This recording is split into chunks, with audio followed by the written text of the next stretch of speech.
The following program, NORML Show Live, is intended for responsible adults only. We advocate for the repeal of marijuana prohibition for adults. We discuss the science, culture, and controversy about America's marijuana laws. We do not advocate or encourage any illegal activity and advise all listeners to learn their state and federal marijuana laws by visiting norml.org, NORML.org. Opinions and claims made by guests and advertisers of NORML Show Live are their own and do not necessarily reflect the philosophy and policies of NORML. Listener discretion is advised.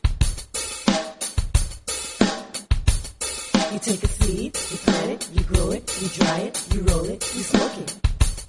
You take a seed, you plant it, you grow it, you dry it, you roll it, you smoke it, and it goes down smooth. Hey! Spanning the continent to bring you the truth about cannabis and marijuana law reform. I smoke pot and I like it a lot. From the promise of legalization. And I think we need to rethink and decriminalize our marijuana laws. To the agony of prohibition. One major responsibility is to encourage people to use less drugs. The National Organization for the Reform of Marijuana Laws presents NORML Show Live, Marijuana Nation. Now, here's your host, NORML's Outreach Coordinator, Radical Russ Belville. Buenos dias, mi amigos. It is Wednesday, Cinco de Mayo 2010, and it's got to be 420 somewhere in the world. Welcome to our next 60 minutes of news, talk, interviews, information, music, comedy, and more by, for, and about the cannabis community. Coming to you live and direct from Portland, Oregon. It's not a typo, it's a way of life. And the beautiful, newly redesigned Rolla J Studios. Oh, I got to give you the overhead shot for this. Look at all this fine equipment we're working with. The 24-channel Mackie board. We got Skype over here on the little Acer notebook. All sorts of compression and headphones and special effects going on. And running it all to my left, my good friend, the maestro, Ganja John. We're going to have to bring you up a little bit, Ganja John, there. There we go. Hey, everybody. How you guys doing today? John's got a new toy. I do have a new toy. That's true. While you're on cam, you got to show him. Yeah. I'll bring it up, guys. The new Rolla J Studios toy we have here. The iPad. The iPad. Oh, it's a Complete beautiful, with NORML Show beautiful Live thing. logo. But I've been playing with it since 9 o'clock this morning when it was delivered to my front door. Oh, yeah, it's a beautiful thing. Yeah, I can't get enough of it. And also coming to us in our virtual studios in beautiful Astoria, Oregon, my good friend and half sister, Cannabis Carrie. Carrie. Oh, we keep dropping the call for some reason. Oh, we don't have Carrie. We'll try and get Carrie back here on the line. The call dropped again for some odd reason. New technology is always fun. Well, coming up on today's show, right after the first break, we're going to get Carrie on the line for our hemp headlines, we hope. And then Irie Wednesday, we speak to Johnny Reeferseed out there in Iowa. He's got a great tune coming up for us. Carrie is on the line now, so let's bring Carrie back in. Carrie, welcome back. Okay, we're still not hearing Carrie. Oh, this was working in rehearsal. Of course it was. All right, we'll fix that during the break. We'll be right back with that. And also today we've got our Cannabis Science with Dr. Mitch Earlywine. You can ask your questions live in our chat room, and we'll get those questions answered for you from one of the leading experts in marijuana research. And at the end of the show, some more on the Mexican drug war and the finish up of my rant against the reefer madness in Florida. All that on NORML Show Live today. Stay tuned. You're listening to NORML Show Live, the voice of the marijuana nation. Hello, I'm Paul Stanford from the Hemp and Cannabis Foundation, or THCF. Medical marijuana is legal in 14 states today, and THCF has clinics in 10 of those states. Our doctors help qualified patients obtain an authorization for medical marijuana in their state. Patients are eligible for medical marijuana with a history of either severe chronic pain and or nausea, cancer, AIDS or HIV, hepatitis, glaucoma, seizure disorders like epilepsy, chronic muscle spasms such as multiple sclerosis or asthma, neurodegenerative diseases such as Alzheimer's, and gastrointestinal disorders like IBS or Crohn's disease. If you or someone you know has one of these conditions, our doctors will help you obtain a permit for medical marijuana. THCF Clinics has offices in Washington State, Oregon, California, Colorado, Hawaii, Nevada, Michigan, New Mexico, and Rhode Island. Call 1-800-723-0188 or go to the web at hemp.org or call 1-800-723-0188.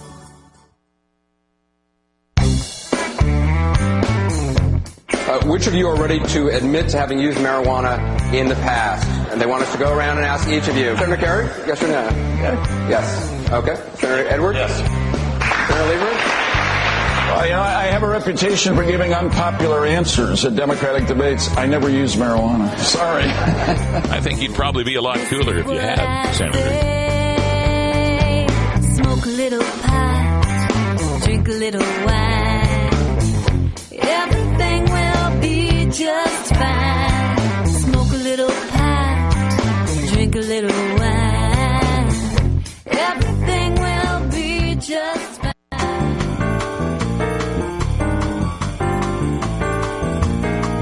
Medical marijuana, industrial hemp, consumer cannabis. It's time for this week's Normal News with Cannabis Carey.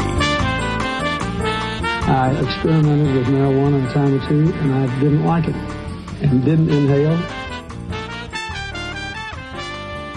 Yes, that was former President Bill Clinton. His comments about not inhaling might have been doublespeak, as in, I did not have sex with that woman.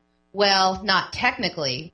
Christopher Hitchens, noted writer-journalist whose career has spanned 4 decades, is putting out a memoir of his remarkable career. Details of the book that is not out yet have leaked to the press, and a chapter is devoted to his college years at Oxford. Also at Oxford at the same time as Hitchens was former President Bill Clinton, who was attending on a Rhodes Scholarship. The president, who famously said he didn't inhale and never tried inhaling again while campaigning for the presidency in 1992, explained that his experimentation with marijuana happened while he was attending the prestigious school. Hitchens confirms in his book that Clinton did not, as he stated, inhale, but rather loved to consume brownies cooked with cannabis. A line that is leaked from the memoir is, quote, he preferred, like many other marijuana enthusiasts, to take his dope in the form of large handfuls of cookies and brownies. Hitchens writes, no comment from former President Bill Clinton yet. The memoir, titled Hitch 22, will hit bookstores early next month. So I didn't inhale, I ingested, I guess is the way we need to phrase that now, like the old marijuana brownies. Well, it's perfect for the former president. He's a big fan of fast food and junk food. You think that would be kind of a natural fit? And, I think the actual question was, did you ever smoke marijuana? And I guess, if he didn't inhale, he was telling the truth. He was telling the truth. That's, it's like, what is the definition of is? Thanks for the story, Carrie. In the drama-filled epic of the Los Angeles medical marijuana dispensaries, the city has decided to take a tough approach to the numerous collectives currently operating in the second largest city in the U.S. Los Angeles city prosecutors sent out letters to 439 medical marijuana dispensaries, warning them that they must be shut down by June 7th, the date that an ordinance to regulate them will finally take effect after years of contentious debate. City Attorney Steve Cooley had publicly declared that all dispensaries were illegal and has vowed to close them, putting pressure on the city council to pass strict laws that would punish those already in business. Frank Magellan, a spokesman for the city attorney's office, said the police department and city building inspectors compiled a list of what they say are illegal dispensaries, continuing, quote, we're not saying we have them all, he said. This is the initial blanketing of locations that we are aware of at this time. Under the new ordinance that was passed earlier this year, dispensaries that are registered with the clerk back in 2007, when the city council had adopted a moratorium on any new stores, will be allowed to stay open, providing that they are still in business and still at the same location. City officials have estimated that about 130 of the original 186 registered dispensaries are still operating. In the last 3 years since the moratorium has passed but not enforced, hundreds of dispensaries have come into play, complicating the process of trying to limit them by ordinance. The letters that were dated May 4th were sent to operators and property owners and warned that violations of the new ordinance is a misdemeanor and could lead to 6 months in jail and a $1,000 fine. Any collectives that stay open in violation of the ordinance past June 7th could face an additional penalty of $2,500 per day. According to Greenberg, an assistant city attorney who was one of the signatures of the letter, said the dispensaries that do not shut down will face criminal and civil enforcement actions as soon as the police verify that they are still selling marijuana. Now, 3 lawsuits have been filed that challenge the city's ordinance and seek injunctions to prevent its enforcement. And, of course, we'll be following their progress on those lawsuits here on The Stash, and we'll bring you information as it comes in. Yeah, these regulations, I'm for the regulation of businesses in general, right? I don't think it should just be laissez-faire, anything goes, what the market will bear, because, we've seen the effects of that kind of capitalism. But I think the regulations need to be reasonable. And it seems to me that Los Angeles has been going about this with, by pursuing the ends that they want rather than, adjusting their regulations for the realities, right? What they want is less dispensaries. They want 70 or whatever. They want to shut as many of them down as possible. And so they want this particular number that they pick out of a hat somewhere that should be enough for all of the patients in the Los Angeles basin. So to get to that number, they come up with these regulations that can whittle it down to the number that they want. The problem with that is it pays no attention to the realities of the dispensary industry or the medical marijuana that people need. The reason there are so many dispensaries in Los Angeles is because there are so many people that need and want cannabis. And when you shut down all those dispensaries, it's not like they're going to go, all right, I'm done. I don't need any cannabis anymore. No, they're going to continue to need and want their cannabis, and someone's going to continue to supply it to them. Some may be the dispensaries that continue to exist, which have an even larger hold on the market now, thanks to these regulations. But a lot will be people that just go back to the black market, just go back to the park, just go back to the high school hallways to get their medicine. So come up with reasonable regulations that everyone can agree with, and have the people in the industry be a part of crafting these regulations. Now, I don't think it should be anything like, what we saw in, various administrations, both Republican and Democrat, where you put the actual people in charge of the industries in charge of their own watchdog groups. No, I don't want that. But there got to be some sort of input by the people that are actually involved in the business and the people who are the actual customers of the business. And Los Angeles has not done either of those things. It has been a long, strange ride for medical marijuana at our nation's capital. The District of Columbia originally passed medical marijuana legislation back in 1998, but Congress had prohibited the implementation of the bill by withholding funding for a program for nearly 12 years. In December, Congress included it in the 2010 budget. The original bill was passed in 1998 with 69% of the voters, the most decisive medical marijuana vote to date. The original bill would have allowed for caregivers not formally specified, home grows, no limits on amounts, and liberal nonprofit status for dispensaries. Well, since January, lawmakers have been busy adding amendments to the bill to update it, something that has sparked debate among both sides.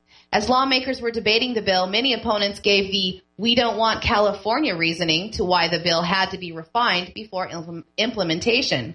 Surprisingly, those that came out against the bill as is was its original co-sponsor, Wayne Turner, who argued that the city council members needed to head off the abuses that were emerging on the West Coast and urged them to make it as strict as possible as not to provoke any congressional interference, as D.C. is overseen by Congress.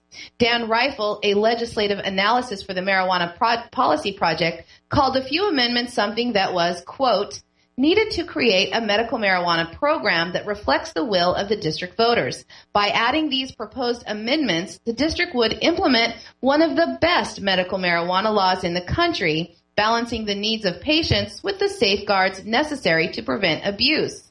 Many advocates are crying foul over the non-cultivation amendment that was added toward the last few weeks of the debate. Under the new and improved law, 8 licensed dispensaries will be open later this year that can collect the medical marijuana from licensed growers that live in D.C. and are allowed to grow up to 95 plants each at indoor facilities. Patients will not be allowed to grow medicine for themselves and are limited to purchasing up to 2 ounces a month. Activists, including the executive director for Americans for Safer Access, were busy yesterday morning lobbying council members before the historic vote, urging them that the 2-ounce possession limit and the growing restrictions were too low for the law to be effective. They also wanted a provision added to the bill that would prohibit patients from being fired for testing positive for medical marijuana, and also from for-profit companies bidding on the dispensary licenses. Specifically, most advocates were calling for the self-cultivation provision to ease the strain on the new dispensaries. No last-minute concessions were added, and the measure passed unanimously with all the new restrictions in place added to the long-awaited medical marijuana law. D.C. Mayor Adrian Fenty is expected to sign the bill soon, which will then go into the hands of Congress and the White House. They will have 30 days to decide if the legalization of medical marijuana can be approved in the city. Okay, so first of all, it's good that we're going to get medical marijuana in the nation's capital. What's bad here, of course, are all these amendments. First of all, at NORML, we are always opposed to these ideas that we need to take away the patient's right to grow. We feel it's a very, very important touchstone in all medical marijuana is to give the patients the right to take care of themselves. That is the beauty of medical marijuana, is that it is a house plant. People can care for themselves without having to deal with any sort of intermediaries getting rich along the way. This notion that we're going to have dispensaries to head off abuses, as Wayne Turner said, or as MPP's Dan Riffle said, the best medical marijuana program as that it will prevent abuses. What are these abuses that they're talking about? Well, the abuse they're talking about is the idea that some people who aren't really, really desperately sick and dying, visibly, hurting and suffering, are going to use marijuana. The abuse that they fear is that people who want to smoke marijuana for their own personal purposes might be doing so under the guise of medical use. It's once again this casting of marijuana users as some sort of evil degenerates preying on society, these lepers of society that are to be opposed at all possible costs, even if it means that we have to restrict these medical marijuana programs to the point where only the most frail, sick, and dying people can get on these programs. The will of the people on that ballot measure was a ballot measure that passed with 69% of the voters of the District of Columbia. And when it was originally written, it was written more liberally than California's Prop 215. So you cannot convince me that it's the will of the people to take away the people's right to grow. No, that's the will of Congress, that's the will of the D.C. City Council, and that's the will of some people in the marijuana movement who think that if you're not using medically, somehow you're abusing marijuana. And I will not stand for that anymore. I am not abusing marijuana. If I'm sharing a joint with Ganja John here, we are not a patient and a criminal. We're two human beings sharing a joint. Neither one of us is criminal for our choice of using marijuana. And it just so that my particular reason for wanting to use it might not fit some sort of medically verifiable list is no reason to deny me the right to use it. Now, getting back to this medical marijuana, 2 ounces a month. That's the other thing I wanted to get to. I keep going on, and I've been saying this speech in various forms throughout the festival season that medical marijuana is not good enough. And right now, what we have with medical marijuana is as good as it gets. It's getting worse state by state. We started with California with this pretty open law. You can grow a whole lot. 8 ounces is a floor, not a ceiling. We have Oregon and Washington with 24-ounce limits. Then we have Michigan and New Mexico getting down to 16 and 12-ounce limits. And then we have some states that are in 8-ounce limits, 6-ounce limits, 3-ounce limits, 2.5 ounces, 2 ounces, even 1-ounce limits being proposed for these patients. When is the last time you heard of anyone proposing some sort of limit for how many aspirin someone can take, or better yet, a limit on how much OxyContin or Percocet that a doctor can prescribe for a patient who might need it? This is up to doctors and patients. You can't just say, well, an ounce, that ought to work for everyone. Come on now. An ounce might work for some, but an ounce is going to be used daily or weekly or even daily by some of the patients that I know, some of the patients who can't inhale cannabis, can't use a vaporizer, so they have to bake it in brownies or whatever, and that takes a whole lot more medicine than if you're using it, inhaling or vaporizing the medicine. I just get so worked up about these bills, and they just they make me so angry sometimes. John, you have something? Yeah, and I deal with this every day because this is a law changing how I'm treated medically. And Congress decided a long time ago that 4 hours of dialysis 3 times a week was good for everyone. Yeah. And And, you know, until you just said that, I never really put those together. But that's lawmakers deciding how I'm going to be treated medically? Yeah. That's BS. That's right. It's this notion that we all have to fit in some predetermined mold, that there's a certain dosage and a certain amount. And again, marijuana doesn't work that way. The beauty of it is that you can control it yourself. As you're using it, if you need a gram, that's great. If you need an ounce, that's great. You can tell how much you need as you're using the cannabis. Carrie, thanks again for the headlines. And when we come back, we will get right to our Irie Wednesday music because it's just about time to take a break. Oh, yeah. Okay, got to go back to my happy place. Got a little ranty there for a second. All smiles and fun here at Normal Show Live. We're right back after this. It's 20 after the hour, and we have to take a short break, if you know what I mean. Please support these sponsors who support Normal Show Live.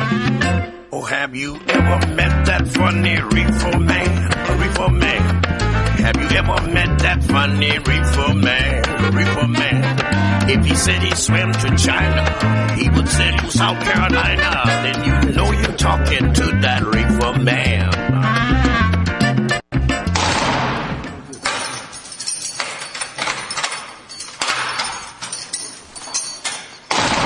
Law420.com. Hello, I'm Russ Belville, Outreach Coordinator for NORML. In my job, I read literally hundreds of headlines each month involving nonviolent, productive citizens whose lives are ripped apart by a marijuana or drug arrest. Many citizens could avoid arrest by refusing police searches and remaining silent, but police are well trained to confuse and intimidate. That's why you have a right to speak to an attorney before answering any police questions. I hope you never need to exercise that right, but if you do, make your first call to the law offices of John C. Lucy IV. John Lucy is an accomplished criminal defense attorney with expertise in Oregon's medical marijuana law. John Lucy understands and respects cannabis and drug consumers of all backgrounds. Call John C. Lucy IV at 503-227-6000 or visit in downtown Portland. Address available at law420.com. That's John C. Lucy IV at 503-227-6000 or visit law420.com today. Georgia. Hi, this is Willie Nelson, and I need your help. Our marijuana laws are terribly unfair, and they make criminals out of law-abiding citizens. Nearly 2,000 Americans are arrested every day on marijuana charges, and we are unfairly destroying the lives and careers of hundreds of thousands of people simply because they smoke marijuana. These are not criminals. They are average citizens like you, good neighbors who work hard, raise families, pay taxes, and contribute to their communities. And it's time we stopped arresting responsible marijuana smokers. We need your help to end marijuana prohibition once and for all. It's the fair thing to do. For more information, contact NORML, the National Organization for the Reform of Marijuana Laws. Call toll-free 888-67-NORML. or visit their website at norml.org. La cucaracha, ya no puede caminar. You're listening to Normal Show Live. Porque le falta marihuana que fumar. The voice of the Marijuana Nation.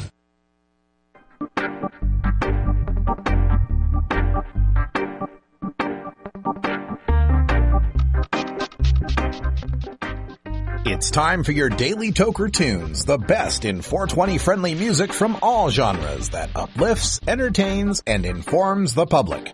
Our pod-safe music is donated by freedom-loving musicians who support our goal of ending adult marijuana prohibition. Today we get tunes for Irie Wednesday, our celebration of that mellow vibe we find in the best of reggae, ska, calypso, and Latin music. Brought to you by Johnny Reeferseed and the High Rollers, America's favorite red-eyed soul rock and roll band, available now on iTunes and CD Baby.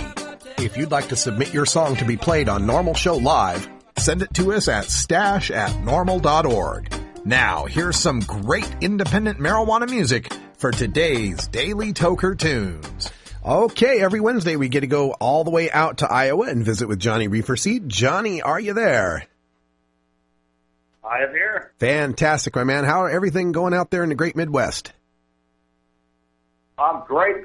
Just this last Saturday we had our annual Global Marijuana March, and great attendance. Almost 300 people, which is great for Des Moines. Wow. Every year we just keep getting more and more people out, and so that was great to see. Oh, I love going out to those marches and seeing that there's other people that believe like you believe. It's always empowering to get that feeling.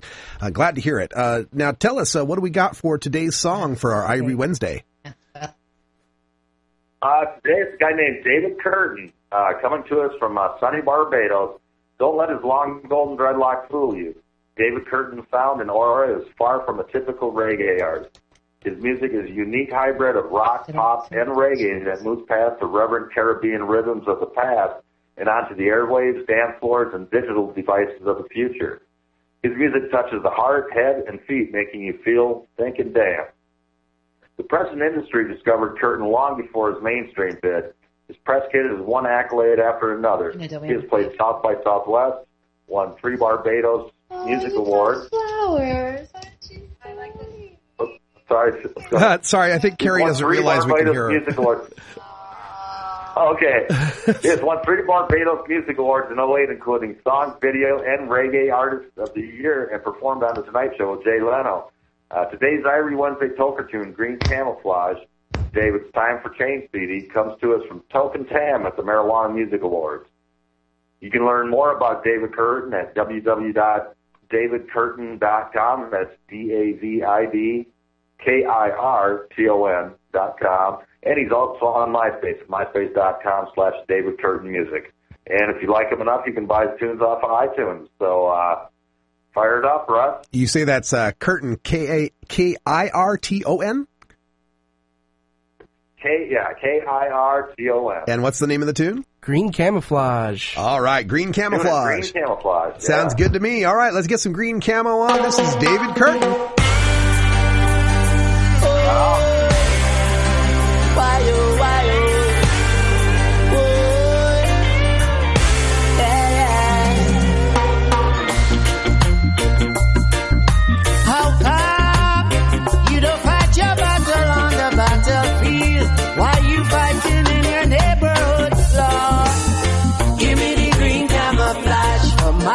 March, yeah. Green camouflage, we'll be unarmed. Hey. Some just fighting in big cities, taking out the innocent and the guilty. They no longer need to blend into the trees. They're hiding in the street. Oh my gosh, trying to desensitize me on the TV with their vision of brutality, but trying to shallow my conscience with defensive statements. Oh, no camouflage, say no camouflage, say no camouflage, no camouflage, say no camouflage, no camouflage, no camouflage. Give me the green camouflage for my peace march. We'll be unarmed. How you mean illegal? Give me the green camouflage for my peace march. We're a peaceful people. Green camouflage. We'll be unarmed. Hey. Camouflage in a fashion. They must have thought the war was over for America. Oh, I tell them they don't need the green no more.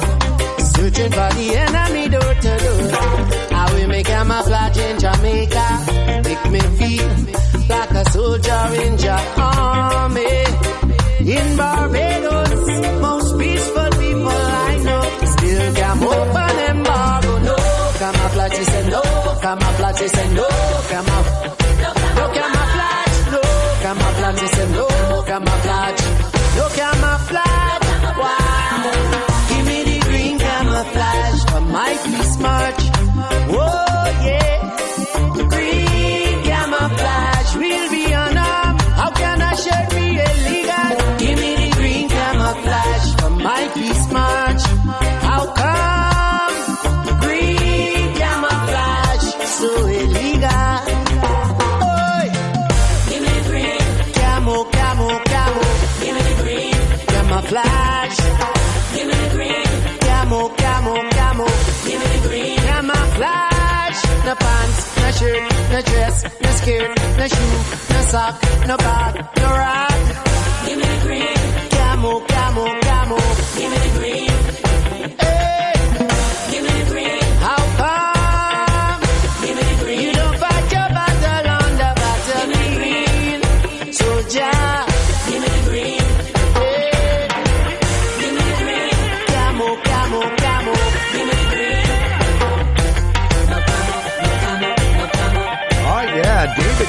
with some green camouflage here on your Daily Toker Tunes. This song will be available for download. Just go up to our blog at stash.normal.org. It should be up there by 3 p.m. Thanks a lot to Johnny Reefer Seed for Have you bringing us that considered tune. medical marijuana? Double-blind, peer-reviewed studies have found cannabinoid therapies to be successful in treating the symptoms of Alzheimer's disease, ALS or Lou Gehrig's disease, brain cancers, chronic pain, diabetes mellitus, dystonia, fibromyalgia, GI disorders, hepatitis C, HIV/AIDS, hypertension, incontinence, MRSA, multiple sclerosis, osteoporosis, pruritus, rheumatoid arthritis, sleep apnea, and Tourette's syndrome, as well as anecdotal evidence suggesting relief from anxiety, depression, and post-traumatic stress, plus reduction in the need for narcotic painkillers. Side effects of medical marijuana can include euphoria, relaxation, anxiety, panic reactions, paranoia, tachycardia, dry eyes, dry mouth, concentration and reaction time impairment, appetite increase, and in 37 states, arrest and incarceration. But medical marijuana is non-toxic and cannot cause overdose. Medical marijuana. It's not for everyone, but ask your doctor if medical marijuana may be right for you. Starfish Designs, makers of the original Gandalf. I'm Radical Russ, and when I want to relax, I always have my 17-inch long original Gandalf from Starfish Designs nearby. The hand-blown borosilicate glass is strong and easy to clean, and the design is sleek and sophisticated. Starfish Designs are available from Bend, Oregon at a glass retailer near you. For locations, call 541-788-GLASS. That's 541-788-4527.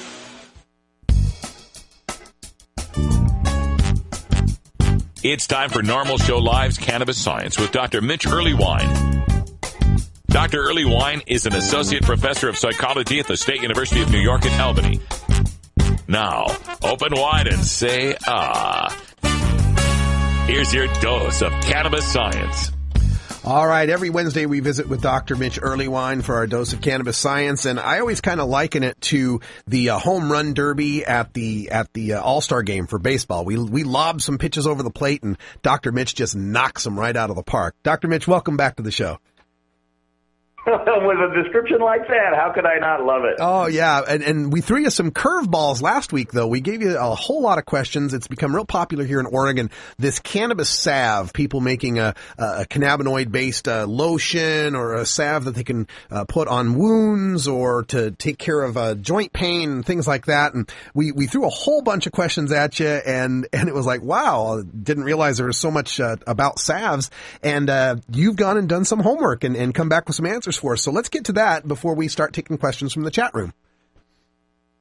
Yeah, I'm delighted to just do this, and I appreciate everybody's patience on this one. I had some ideas before last week, but I just wanted to double-check some of this literature.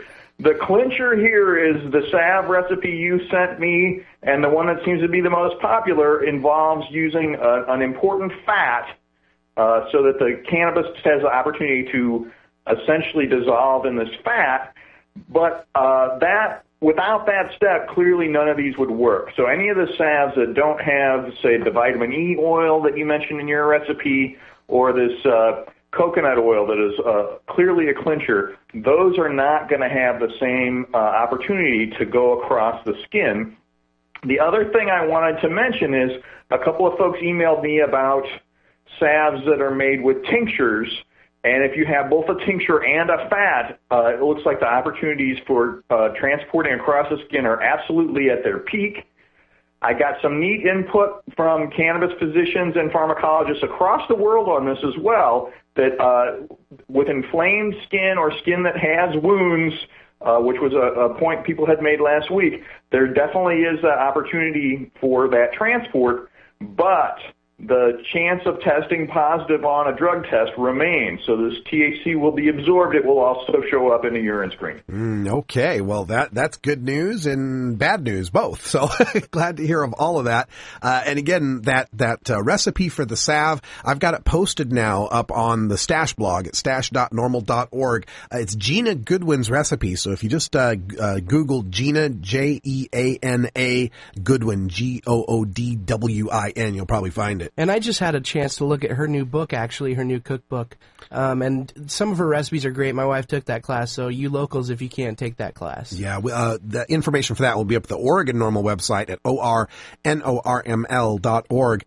Now we'll go to our chat room here and get some questions. And remember, your questions don't necessarily have to be about medical marijuana. We also discuss the culture of marijuana, the science, the history of marijuana. All topics involving cannabis are open for discussion.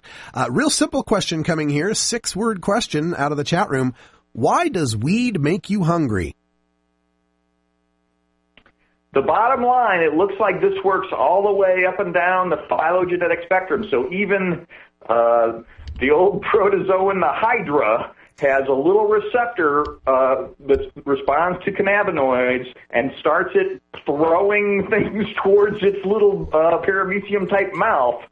This is something that we've been hardwired for. So the cannabinoid receptor, when it's fired, we get an increase in hunger. It looks like it's an important part of the satiety system as well, so that once we're full, the cannabinoid system fires in a different kind of way. And this is really something that's evolved over the years to make sure we go out and track the good, yummy, nutritious things we need in life to keep us alive and help us spread our genes around. Okay. Another nice short question here coming from the chat room. Can cannabis hurt a fetus? As it turns out, the data we have on humans just aren't very trustworthy. We've got great evidence from Marilyn Mathrie's studies done in the Caribbean that suggests that there's little impact on the fetus in women who sort of are approved for using cannabis down in that area. But we do have a kind of haunting study done in the United States where folks whose moms used cannabis during pregnancy at age 10 were more likely to have attention deficit problems and things along those lines.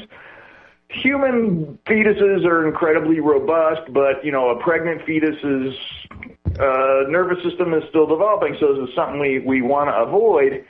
Unfortunately, the animal literature uses doses that are just so extreme that, of course, there's an impact, but it's, you know, beyond smoking 8 joints a day. Take-home message, anything you can do to enhance your health during pregnancy is important. Smoking cannabis to, say, relieve nausea or things like that may not be your first line of defense. There's probably another way of going about that would be better. Yeah, and even disregarding the possible health effects, the possible criminal justice effects. We have numerous stories of people that have lost their children and been taken away by Child Protective Services because of the illegality of the cannabis. So keep that in mind as well, folks, when you're considering that. Let's see here. I have a question from Keel Hall. And he wants to know about the effects of avid, and I assume that's some sort of a miticide or something, avid on humans, something that these cultivators might use. And the bottom line on these, and I've talked to Danny Denko about this too, is just this is not the treatment of choice on this kind of thing. And another problem with our unregulated, untaxed market, there are definitely better ways of keeping some of the insects and things like that off of your cannabis plants. And the clincher may be, focusing on growing fewer plants and being more vigilant about chasing things out yourselves. There are a number of spiders and bugs that you can actually use that will eat these other bugs and won't cause a lot of trouble for you. And it seems like that naturalistic approach is probably preferred to some of these chemical ones. Great question here, and especially considering the demographics of marijuana lately. We've been seeing people in their retirement years, a great increase in them using cannabis. So this person's asking, does cannabis have any added benefits for senior citizens, and how can I talk my grandma into trying pot? Well, all she has to do is hook up with my dad. No. The clincher here seems to be dependent upon an individual's needs. So the sexual enhancement is always a big plus for folks, although not something you might want to chat about with your own grandma. Yeah. The improved appetite is definitely a consistent effect. And what we're finding in folks who are not, starting as youngsters but actually turn to it later in life is some of this free-floating, what I'd call anhedonia, an inability to experience pleasure that seems to haunt a number of aged folks, seems to respond well to cannabis. And then the quality of sleep. So it's curious how sleep starts to get interrupted or impaired in older folks in ways where the occasional use of cannabis might be a good way of sort of teaching yourself to fall back to sleep at a reasonable hour and to stay asleep for a reasonable duration. All of these things are delightful, but number one, and first and foremost, there's an incredible impact on mood, and I think a lot of older folks, particularly if you start at small doses, find that that's the thing that's most appealing to them. You know, our folks in the chat room here are now proposing a new reality show, Dr. Mitch, the Love Doctor. So, senior hookups with Dr. Mitch. Could run right after Dr. Drew on VH1. There we go. All right, let's get to another question here. Kane Chicago wants to know, does a person's body fat content affect the rate at which a person's body will detox THC and cannabinoids for a drug test? Sad but true. THC is stored in fat cells, and obviously the fewer of those you have, the fewer of them you have to empty out. Let it be an argument for us all to then keep our munchies high in protein and low in fat should the dreaded drug test loom. The follow-up on this was, what techniques can help with the detox process? Unfortunately, the only thing that is documented is time and water. All of you know, I've been carrying this 2-liter bottle of water around every morning, and it's stunning how efficiently this has worked. But you really do need the time. You need tons of water. And the other thing is you can't sneak a little baby hit now and again. It just doesn't work that way. This is a metabolite that really stays in the system a long time. It's unfortunate that, I have acquaintances who can drop a quarter hit of acid and go to a drug test, but folks couldn't take a puff off a joint and do the same. So, Dr. Mitch, would my dialysis treatments actually quicken that process at all? As odd as it sounds, that should work in that you're essentially getting rid of certain, things in your system that you need to get rid of anyway. Unfortunately, it's not a one-time deal, and I certainly don't recognize trying the home dialysis just to pass the drug test. Yeah, don't do dialysis to pass a drug test, guys. I'll tell you right now, it's not as fun as not passing a drug test. Yeah, it's not something you want to get involved with if you can avoid it. All right, here we go. Right, outside of the whole medical and scientific here, with Mr. Spoff, a question: which green energy type, hemp, solar, wind, etc., do you feel the U.S. government should be spending the most effort on? That is, should we direct more energy toward hemp or toward solar or toward wind? I have friends who are pretty immersed in this literature who are big fans of wind right now. Some of the biofuels are turning out to be not as efficient as we had originally hoped. So as much as I love hemp for that use and a whole lot of other uses, it may not be as efficient as what we're actually getting from wind, particularly in areas where it really pays off. Those of you who are lucky enough to live in Oregon and across the California coast there are big areas where putting up literally one of those windmills could make a big difference in the long run for everybody around there, and I think that's a neat thing to investigate for the United States and the world over. Oh, yeah. When we have the drive outside of Portland area, and once we hit the gorge, there's just this whole ridges of these big, beautiful towers with the windmills on them. It's amazing. Yeah, I've been knocked off my feet in that area, so it's an excellent place to gather wind. Oh, yeah, plenty of wind there. Okay, let's see. We've got a question from OC Normal wanting to know, how accurate are the hair tests for detecting cannabis? The curious thing about that is where they draw the cutoff line for what they're going to call a positive.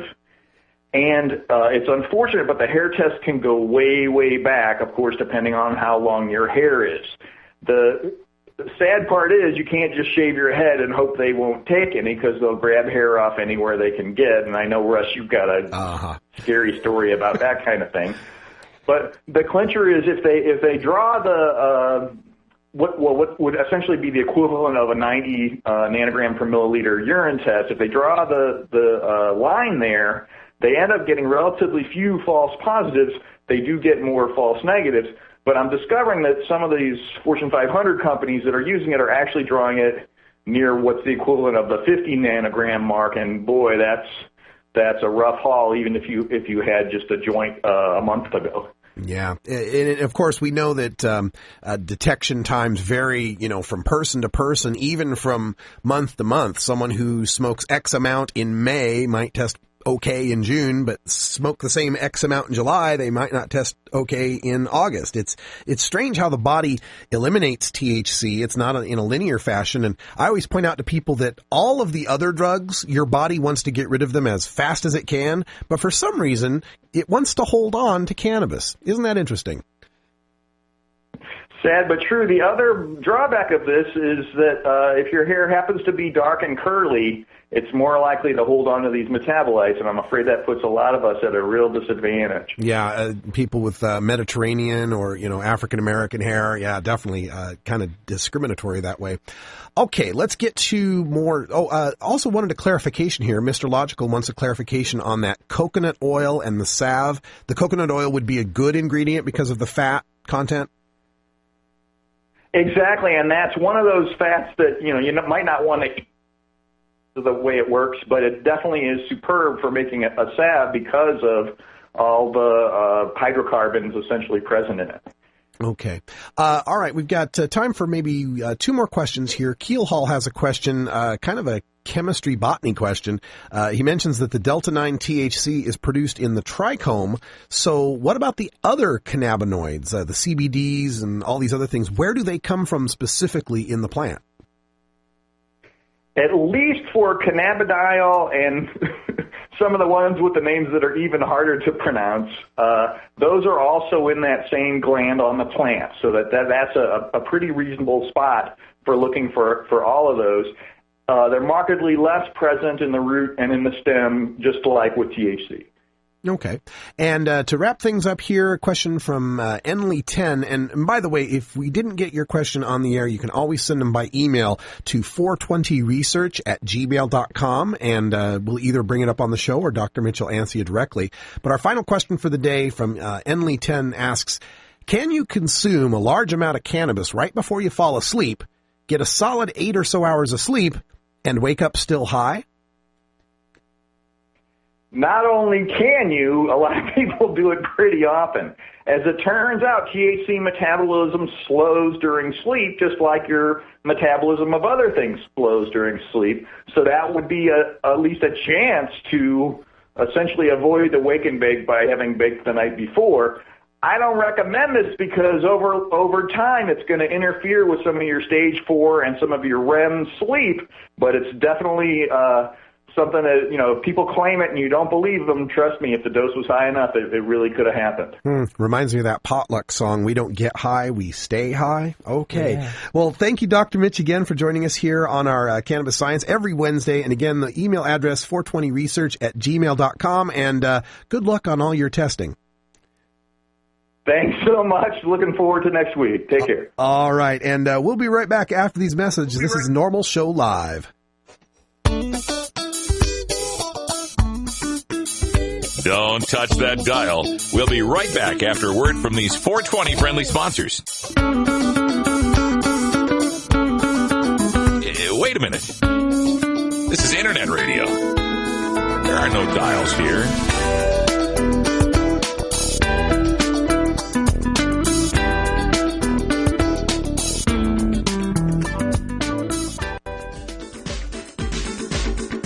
It's tough talking to kids about marijuana, especially if you might be a parent who dabbled a time or two in your youth. So to help you out, get your copy of Dr. Mitch Earlywine's latest book, A Parent's Guide to Marijuana. Dr. Earlywine is an associate professor of psychology at the State University of New York at Albany and an expert on the studies concerning marijuana, its effect on health and society, and the methodology behind the statistics. He is a frequent guest here on our daily audio stash. Dr. Earlywine lays it all out without the propaganda and scare tactics that parents know won't work with teenagers. He presents a rational understanding of cannabis, what it is and what it isn't, and why kids shouldn't be using marijuana. You can order today through Amazon.com. or check our links at our blog, stash.normal.org. You want answers? I'm as mad as hell, and I'm not going to take this anymore. You want answers? You have offended my family. I think I'm entitled. You want answers? I want the truth. And you have offended Shaolin Temple. You can't handle the truth. Surely you can't be serious. I am serious. And don't call me Shirley. Radical Rant.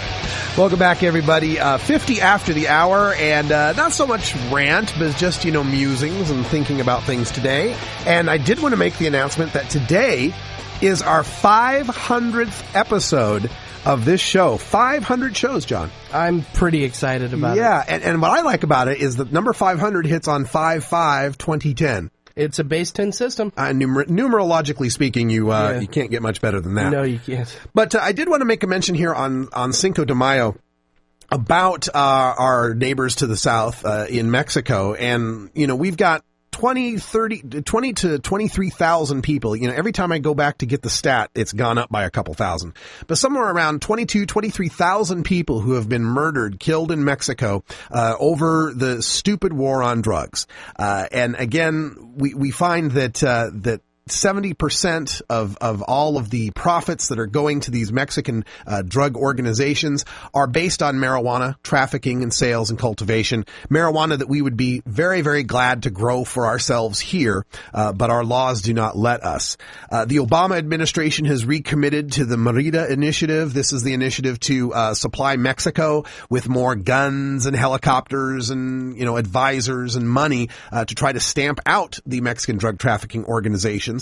We had Michelle Leonhardt, who's Obama's new head of DEA, back when she was deputy head of DEA, talking about the violence in Mexico and saying that that's a good thing. It's a sign that we're being effective, that we're finally clamping down on these guys and they're acting out violently. Well, not a very good thing if you're one of the families of the 22,000 who have been beheaded, whose bodies have been strewn about on the streets.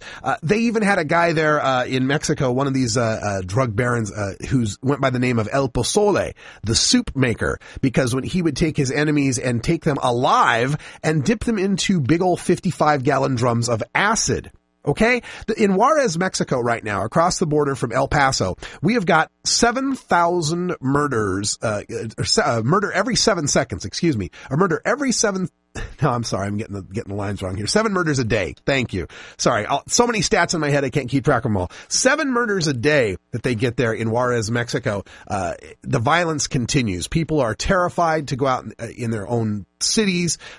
Mexico is quickly becoming a failed state, all because we won't let ourselves here in America grow the marijuana that we obviously want. So that was what I wanted to say about Cinco de Mayo today, that while you're, having that margarita or celebrating at some Mexican restaurant somewhere, remember that Mexicans are dying over this. Mexicans are dying over this market, and it's up to us to get out here and change the laws. It's up to us to convince all of our fellow citizens here in America that changing the laws to allow for the adult personal consumption of cannabis is a good thing. That even if they don't smoke pot themselves, even if they hate pot, if they hate potheads, even if they feel all of that animosity toward us, we've got to convince them it's in their best interest to legalize. And there's no better way to do it than to show them the war that's happening on our doorstep right now, all because we refuse to make the sensible move of regulating the third most popular substance in America.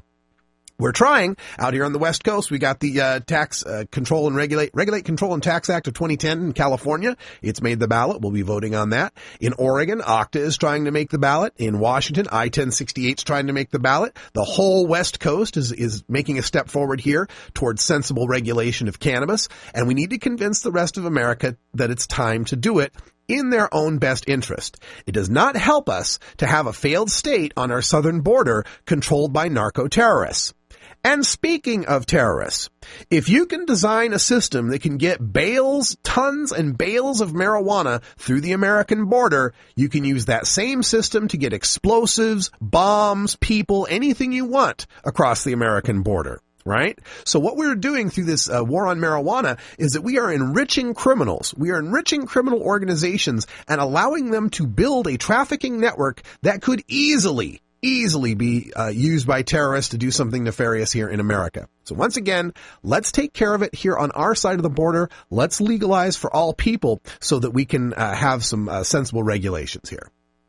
All right, let me get back to another thing I wanted to talk about, too. This was, we had talked yesterday about this Governor Charlie Crist in Florida and his spokesperson, which was Bruce Grant. He's the director of the Florida Office of Drug Control.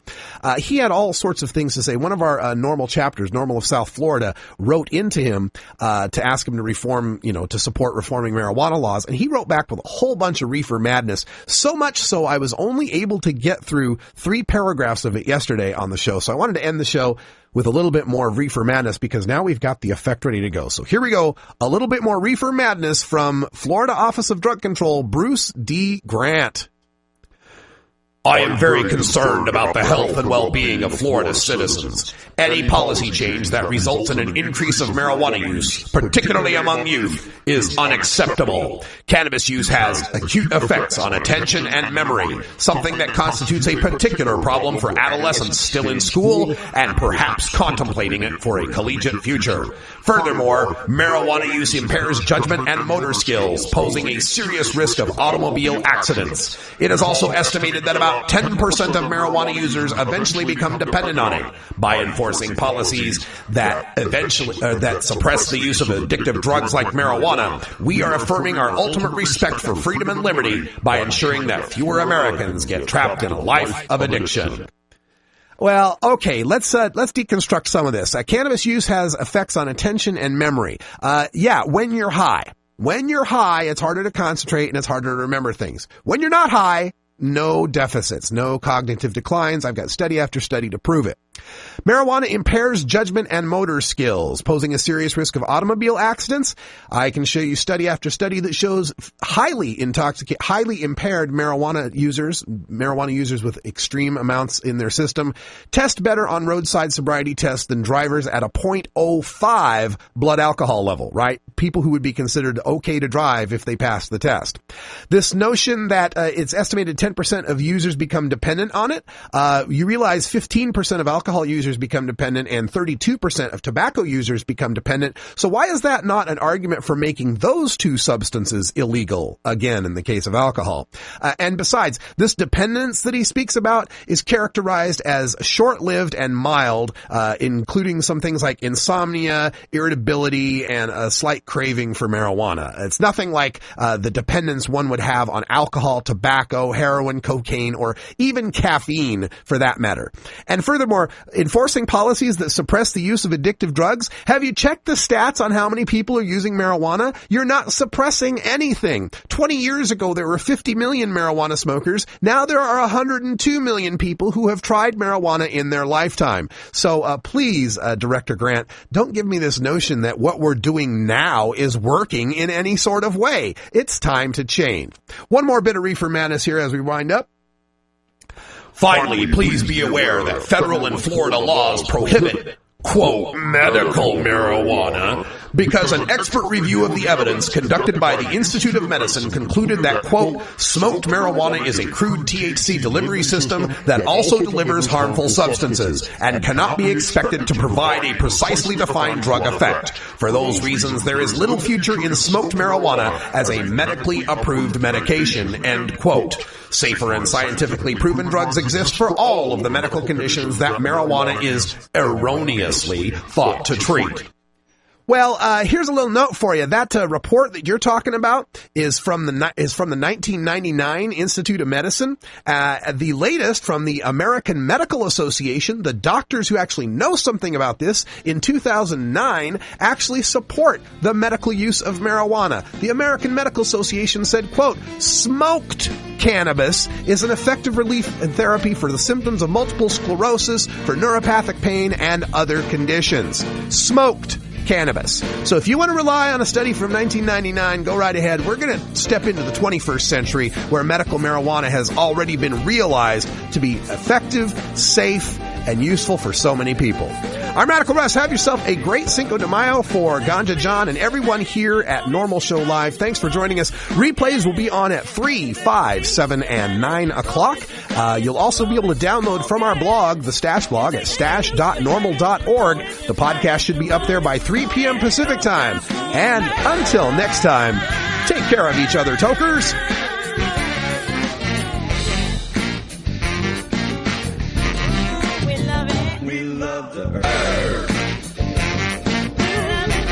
This is Normal Show Live, the voice of the Marijuana Nation. Take it on one more time.